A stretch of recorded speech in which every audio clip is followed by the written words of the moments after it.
So there are two groups, like I said earlier, good and bad. Well, we're just going to use those terms, good and bad. And we'll start off with the bad stuff, okay? We're going to get that out of the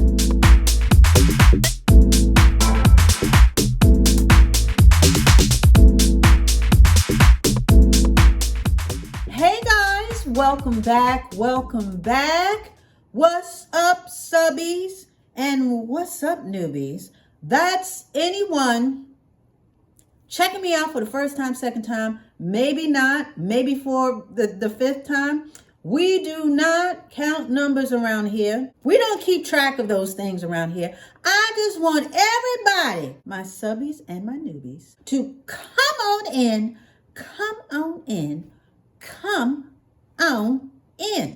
Okay, so today we got another quickie. We are still talking about hair education.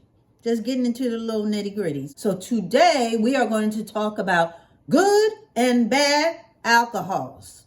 Now, I'm not talking about the ones that we imbibe or the alcohols that we partake in, during certain celebrations and all like that. We're not talking about that. What we are talking about are alcohols that are found in our hair products. Now, I know because we have built or are building our regimen for better hair, bigger and better, KISS, keeping everything simple, sis. In doing so, we are doing our due diligence and making sure that the products are working for us. And that, for a lot of us, is checking the ingredients in the hair products. So we know, or we've heard, that alcohols, it's usually a bad word. It's an all-encompassing word that has been applied to hair care and generally seen as bad. But did you know that not all alcohols are the same? Say what now? But did you know there are alcohols that are actually good for our hair? Preach on, girl. Did you know that just like with sulfates, not all alcohols are created equal? Preach on, Dolce. Preach on, girl. Well, I'm here to tell you that not all alcohols are a bad thing. And I'm going to break it down just a little bit, just a teeny bit, the difference between good and bad alcohols when it comes to our hair. Tell us more, Dolce. So we're going to get right into it. So there are basically two types of alcohols, okay?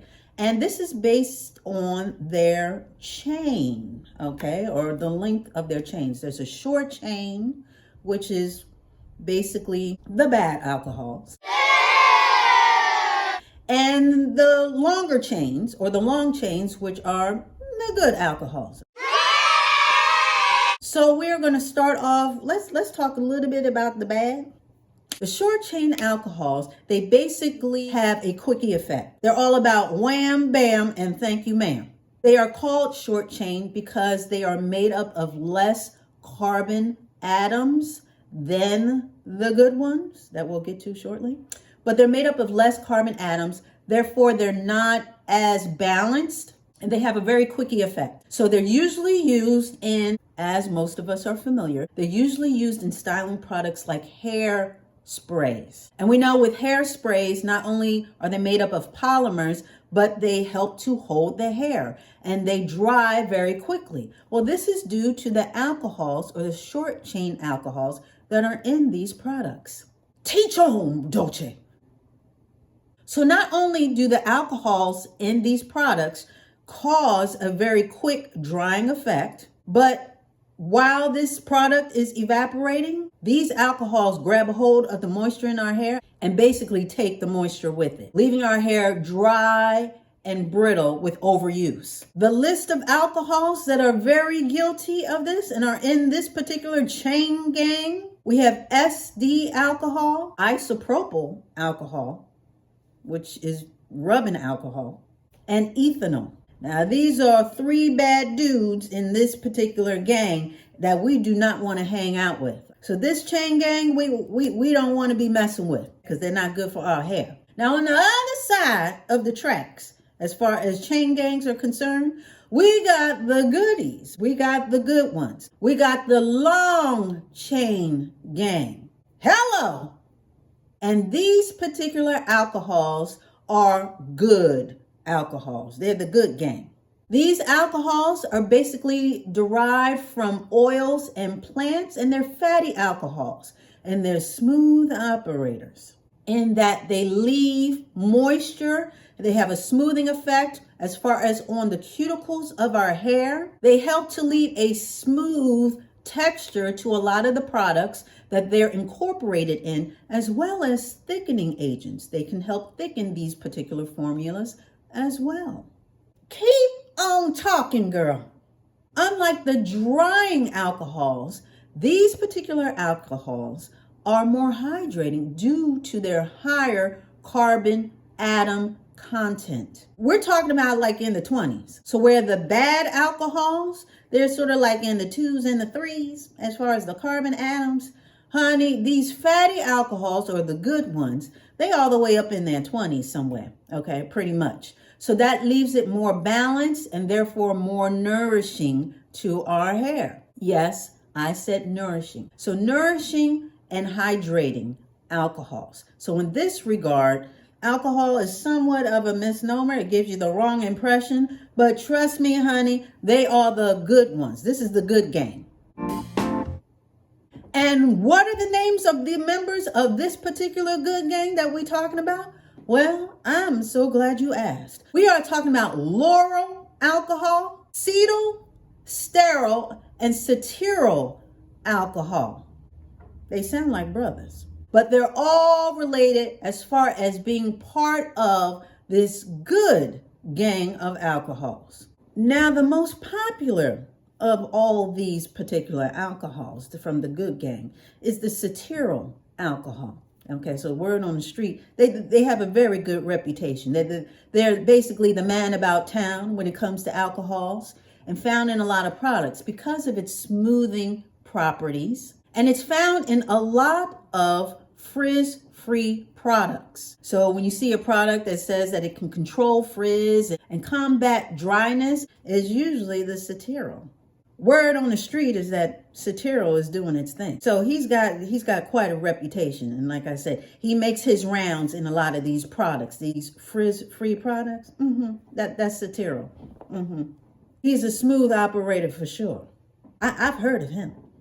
And not only that, but cetyl and a lot of these alcohols, they are also known to, because of their properties, okay, they're also known to be excellent detanglers or be a part of formulas that help with detangling. So you'll see it in you'll see cetyl pop up in a lot of products such as those to help with detangling, smoothing, and basically imparting some type of moisture or helping to maintain the moisture in your hair.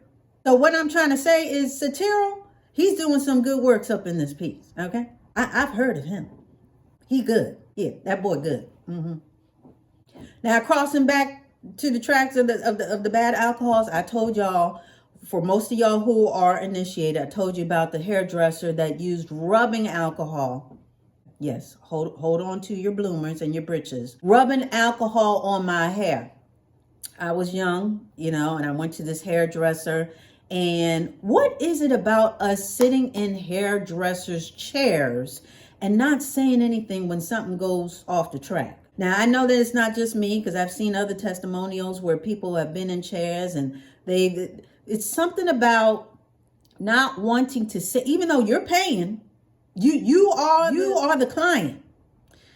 But it's something to that. Maybe also because women are more polite, overall, and we don't want to say too much. So anyway, I was sitting in her chair and you could smell I could see her pouring it in my hair. And like I said before, I don't know whether it was some type of treatment she thought would help with dandruff, okay, or the dryness, which makes no sense to me, because that would exacerbate any dry condition on my scalp, because of course, alcohol is isopropyl, or rubbing alcohol is very drying. I have even heard of those using rubbing alcohol as a bleaching agent, which it can be. Rubbing alcohol can work its way down to the core of your hair or your strand and basically snatch the color or remove the color from your strands. Remove the pigment. So it can act as a bleaching agent and oxidize your hair. Now, so with that being said, I know I don't need to tell y'all. Tell them, Dolce. I know I don't need to emphasize this. Girl, emphasize it. Tell them. But we do not need to be using rubbing alcohol on our hair, natural or relaxed. I know we're not doing that. So I'm going to leave that right there. I wanted to break down the other alcohols, the good and the bad, that are in hair products, since we are doing our due diligence and getting the products that we need for our hair to have the healthiest hair right now, this year, and beyond. So I wanted to break down the good and the bad. Okay, so we got the good gang and the bad gang as far as these alcohols. We got one that's wreaking havoc. That's the bad one.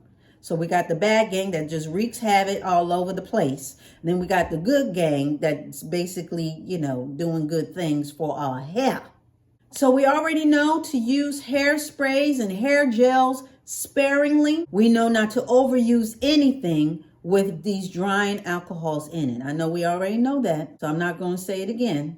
We do not want to overuse anything with these drying alcohols in it. We got the good ones and the bad ones. A lot of the good ones can be found in conditioners and shampoos and some styling products, as well as some of the bad ones can be found in a lot of styling products, including hairsprays and hair gels. The bad chain gangs, they like to take, but the good ones, they like to give. The bad chain gangs, they like to take our moisture and make our hair dry and brittle. The good chain gangs, they like to give us moisture, give us smoothness, and all those good things that can help our hair. They like to help. So don't be scared of the good ones, honey. Don't be scared. They're good. But the bad ones, honey, we ain't dealing with them. You stay away from them because they trouble. There are also products out there for those who just don't want to be bothered with either or. They're not worried about a whole bunch of hold or whatever. There are styling products that are alcohol free. Now, as you can imagine, a lot of them do not have as much hold as the ones with alcohol, but at the same time, they are not drying, or they are not as drying. Let me say that. They're not as drying as the traditionally formulated hairsprays, hair gels, and styling products. So there's lots to choose out there as far as those who are being very particular about what they are putting on their hair with regard to alcohols. And like I said, if you're still building your regimen and you're finding that a lot of the products are not working for you, even though it worked for Mama and them and TT and so down the street, you may want to look at the ingredients. Look at the ingredients and see which ones are on the naughty list. And the ones that are on the naughty list, you may want to reconsider and change them out for something that don't have it in the formula. I'm just saying. I'm just trying to drop my 2 cents and have us all on this healthy hair train, because we still on the train, right? We all in this together. So I wanted to break that on down for you really quickly, because I think it needed to be broken down. But now that it's been broken down, now we can put a button on it, honey, and get up out of here. What do you say? I think we can. So that wasn't too bad, right? We were in and out, okay? I want to thank you so much for dialing in and showing up. I really do appreciate it. I really do. I really do. And yeah, we'll be back talking about some more stuff. We got stuff on the list, honey, and we are going through it. So you gotta come back for that. So you already know. It's going to be the same Dolce dial. It's going to be the same Dolce channel. So you come on back.